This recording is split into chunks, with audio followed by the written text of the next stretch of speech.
Hi Aries, welcome to your quantum reading. This is for Aries, Sun, Moon, Rising. Welcome to my cross watchers. Cross watcher, you could be dealing with an Aries. The message could be for you. Feel free to take it however it resonates with you and your situation. Keep in mind, these are general and timeless readings. Everything that you need to access is down below in my description box, my website link, and Instagram handle. All that good stuff. Never give your power away over to these readings. You're in full control over your own life choices and decisions. And thank you guys so much for liking, subscribing. Thank you for all the ways you've been here and supported the channel. Let's go ahead and dive in here. All right, we have the Orphan in the reverse.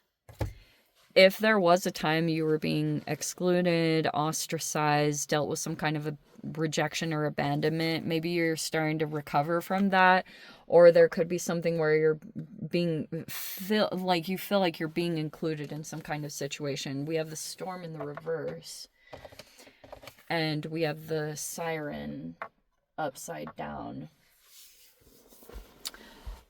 If you guys got involved in some kind of I don't know if it was like a romantic situation or there was like a temptation, that could be the recovery, because I wonder if something happened there. It doesn't look like it was the most positive thing, but let's go ahead and see there. There's also, if there's this person here that like is a siren, they're not trying to take that approach with you. Like, this person could have been trying to deliberately make sure that they didn't, that, like I said, they don't take that approach with you, that they're not trying to like do anything like that. We have the Seven of Pentacles in the reverse. We have the Queen of Cups in the reverse. We could have a water sign, a Pisces, Cancer, Scorpio. They could be feeling drained. And there's the Knight of Swords. Which is yours again? What's your opposite sign? Oh yeah, Libra.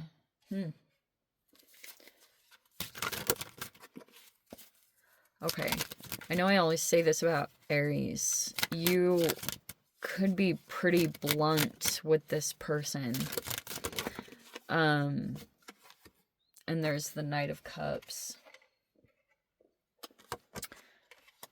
Interesting. There's the Seven of Cups in the reverse.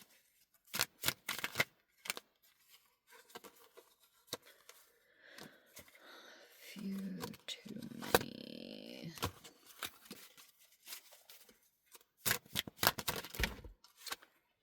Four of Cups is in the reverse. We also have Eight of Swords in the reverse. Six of Cups in the upright. A little bit of defensiveness. Five of Cups, Nine of Pentacles, and then the Ten of Swords in the reverse. Oh, okay. I don't know if there's like some regrets or something.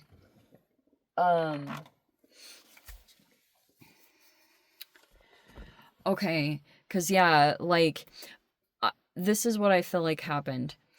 There was something, there was like, of course, a pressurized situation. This even could have been recently, but you could have felt like someone was a little bit blunt, or I don't know if it was toward you, but I think in general, just because I know Aries pretty well, I have never met an Aries that's not pretty blunt.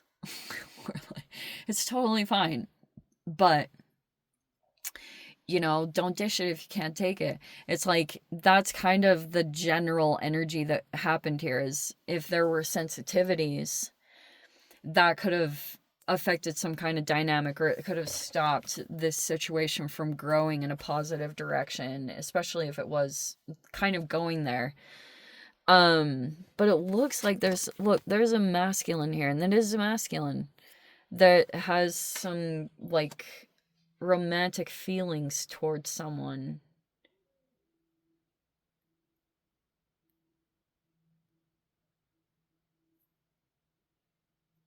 But maybe this is weird the way this is showing up, because it's kind of like, okay, at first there was some kind of interest here, and then if this is like some kind of interesting different dynamic where we've got like people that are, I don't know how to say this, but this is a lot of intuition, and it's water sign energy, so it's a lot of creativity and imagination.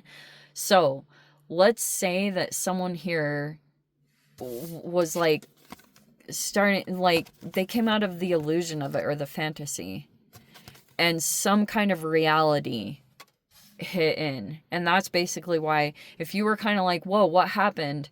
This person stopped, like, maybe showing interest, or they shut down their emotions, and maybe they even appeared to be harsh. It was like, whoa, it shifted all of a sudden. And you might not have expected it or seen this side of this person, because usually they might be a little bit like more soft or sweet. That's generally the Queen of Cups. But when they get drained, they're not very pleasant. And that's any human in general. Like, you should see how you act when you have something pulling at your energy. You'll like be a little bit more not as enjoyable to be around. But that's kind of, I think that's kind of the tipping point of what happened. But also, there's this masculine here that might have a little bit of some avoidance tendency. So if where was that? Oh yeah, the siren energy.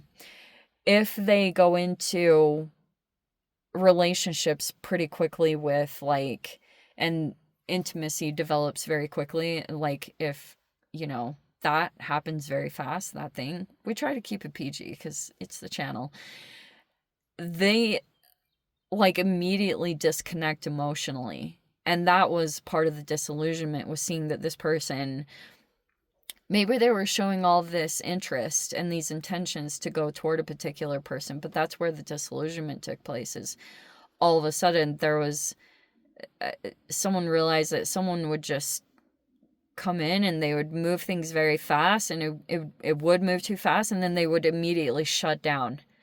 And that was, and they'd become like distant, and they'd withdraw their emotions, and they would just completely pull back. And that's like, okay. And then so someone stopped working on the dynamic because of that, because they feel like there's not a reciprocal emotional exchange, especially if communication, like, who wants to be in a relationship when it's just straight up like just saying a lot of blunt stuff?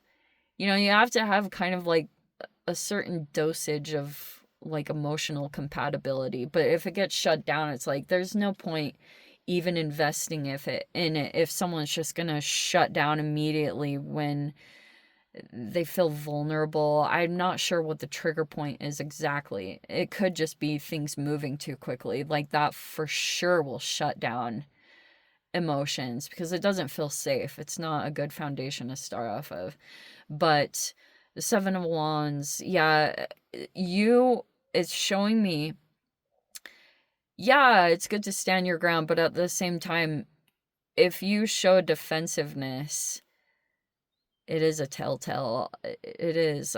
There's no getting around it. It's like there could be something here where if you start to act defensive, you would regret it, because maybe it will make people feel like they can't come in and communicate, and that like talk to you or give you constructive criticism without you just flying off the handle and or reacting very negatively or just shutting down completely, whatever the reaction is. Like, that could be the regret, is you know, it could just be a lesson all around for you to maybe see how you're showing up in relationships, and the way that you are approaching things at this time, and how your boundaries are.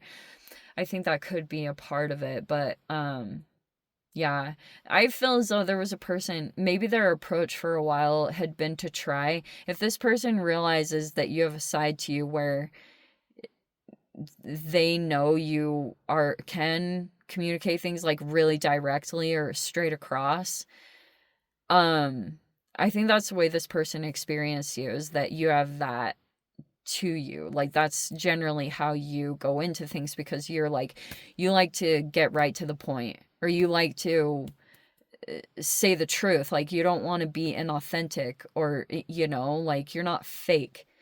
But sometimes, especially, I think it's like gauging where people are at, because sometimes people are better at handling information incoming when it's like people can be in different situations. But if this person's, there's someone here that's like drained and trying to recover, or trying, but it's like challenging for this person to take action or do something like that. You may just need to go in and romanticize this person. Like, if this is like someone that you are in connection with, like, it's like this person might even be their own worst critic, and they might not, it might not totally be productive or constructive to take that approach with them. I know in general that can be a challenging thing to work through when it comes to like water signs and fire, because fire signs are just so like intense, and water signs I think can be a little bit more emotionally sensitive to things. And I know you guys don't have time for that bullshit all, but if you want to continue to work through the connection or see this person get better, you might have to work on your approach, because this might be about you learning about your own communications and the time and place to deliver information and things like that. Anyway, I'm going to dive into the extended Aries. If you want to join me over there, feel free. Go down below, click on the Vimeo link, see it over there. But Aries, if this is where we leave things, sending you so much love, wishing all the very best. See you in the next reading. Take care.